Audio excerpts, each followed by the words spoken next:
Emily, you're going to pose the question for the Youth Editorial Board. If you'd stand and speak up.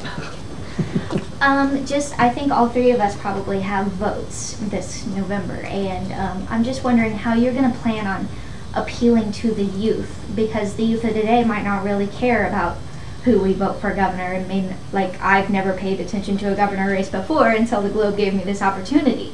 But how do you plan to get people, get the youth excited and make them want to vote for you? It's a great question. I mean, first of all, my boys are 20 and 18, so they're pressing me as you are on a daily basis. So I think my son's a senior in high school. The other sophomore in college. I think a couple of things. First of all, the cynicism of doublespeak in politics has really, in many ways, turned off the younger generation. And I think that one of the things I've been able to accomplish in my 22 years of service is people know that I've been straight, I've been honest and direct. And I think that's something that's important. On issues, these issues involving clean air and clean water are very important to younger folks. They actually want it to be clean and clear. But the place where I think the younger voters are pushing those of us in office the most is on the energy issues. Kids understand that the world has changed. When you have $4 a gallon gas, it's a different world. It's not the same world, and there's a whole new series of options that are out there in energy, whether it's wind, solar, biodiesel, ethanol, all of the efficiency things that are out there. I think nuclear. I mean, you have all sorts of options that we have. I think the younger voters are interested in that. Plus, I think this pathway to a debt-free education. While I'm not convinced that the younger voters fully appreciate what debt feels like as much as folks older than them, I do think they are prepared to go on to school and improve themselves. And I think in all of those areas, I'm hopeful that I can reignite. I mean, there are more younger voters involved this year than at any time in anybody's recent memory. I mean, there's more people showing up to volunteer. There's more young voters registering to vote, and I'm excited by that, because I think they're going to force the change that this state and this country needs. Emily, did you want to pose a question from the Youth Board?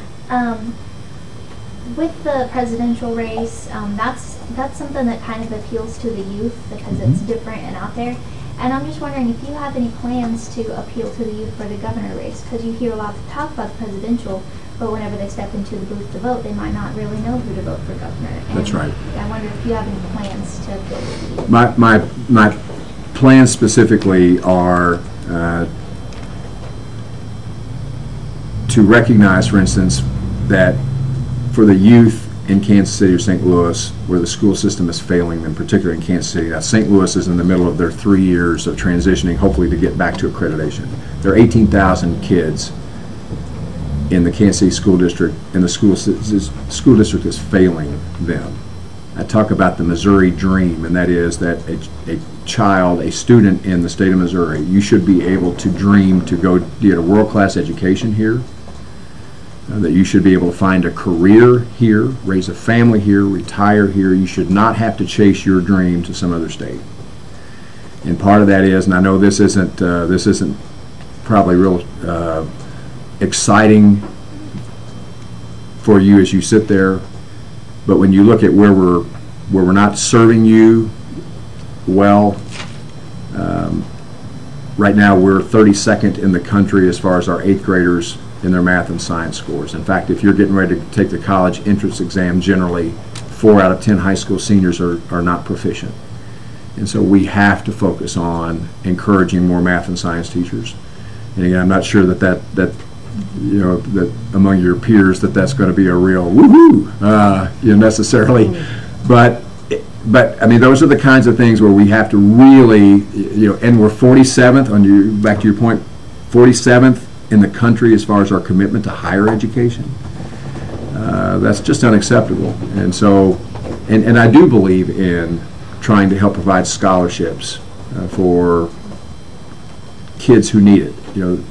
Education is the equalizer. And so I hope that at least something along what I've said as far as commitment to making sure you get a world-class education here in our state.